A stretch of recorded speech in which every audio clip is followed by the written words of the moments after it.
Bonjour à tous. Dans cette vidéo, on va parler de dysphagie organique. L'objectif éducationnel de cette capsule est d'identifier les différentes étiologies d'une dysphagie organique d'origine tumorale. Alors, tout d'abord, bien sûr, pour rappel, devant une dysphagie, quel que soit son mécanisme, le premier examen complémentaire à réaliser, c'est une endoscopie œsogastro-duodénale. C'est un examen clé à réaliser en premier lieu devant toute dysphagie, quel que soit son type organique ou fonctionnel. Il faut s'acharner à éliminer une cause organique ou lésionnelle, puisque généralement, c'est les causes les plus graves. Donc, on va parler donc de dysphagie œsophagène organique et notamment des causes tumorales qui peuvent entraîner cette symptomatologie. En tête de liste, c'est les causes tumorales, notamment le cancer de l'œsophage.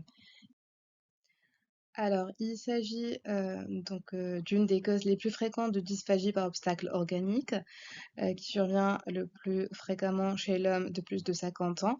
On distingue deux types histologiques. Le carcinome épidermoïde, c'est le type histologique le plus fréquent, qu'on retrouve dans plus de 75% des cas, et qui se développe sur un terrain alcoolotabagique.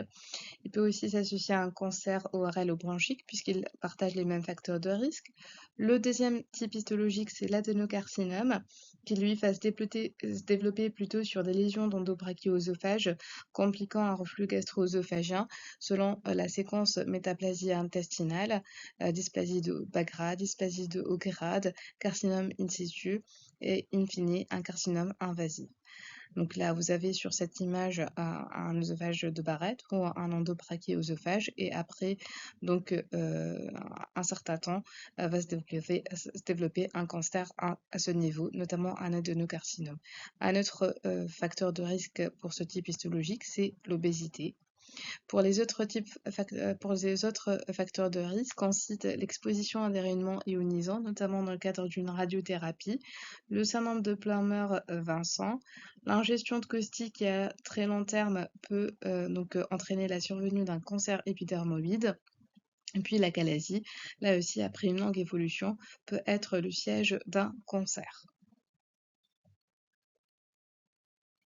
Alors, il faut savoir que l'incidence des cancers malpighiens est en train de diminuer, mais par contre, celle des adénocarcinomes sur EBO est en train d'augmenter. Alors, lors du cancer de l'œsophage, la dysphagie elle est le plus souvent indolore, récente, d'aggravation progressive continue sur plusieurs semaines. Elle va intéresser en premier lieu les solides et puis à un stade plus tardif aussi à impliquer les liquides. Elle peut être associée à des régurgitations, à une hypercellurée et peut s'associer à des douleurs thoraciques. On peut aussi retrouver des signes d'extension tumorale, notamment une dysphonie qui témoigne de l'atteinte du nerf récurrent gauche, une dyspnée qui est en faveur d'une compression trachéale et on peut aussi palper des adénopathies susclaves, une hépatomégalie ou des douleurs vertébrales donc, qui attestent du caractère métastatique. À côté du cancer de l'œsophage, il existe aussi le cancer de la région sous-cardiale qui peut être pourvoyeur de dysphagie. Et là, le diagnostic repose sur un examen minutieux de l'estomac, en particulier de la région sous-cardiale. C'est pour ça que lors de l'endoscopie, la rétrovision est une étape importante qu'il faudra bien donc examiner la région sous-cardiale en rétrovision. Alors, autre cause de dysphagie organique de cause tumorale, c'est la compression extra. Donc, celle-ci va entraîner une compression de l'œsophage par une tumeur médiastinale qui peut être maligne ou bénigne, comme une tumeur du poumon, tumeur médiastinale, des adénopathies médiastinales secondaires à un lymphome ou une métastase d'un autre cancer, un cancer bronchopulmonaire. Et là, l'endoscopie digestive haute va montrer, comme vous le voyez ici, un aspect de compression extrinsèque de l'œsophage. Donc, on devine un bombement et ce n'est pas donc intraluminal, c'est recouvert par une muqueuse qui est normale et donc le diagnostic va reposer sur le scanner thoraco-abdominal qui va identifier donc l'origine de cette compression.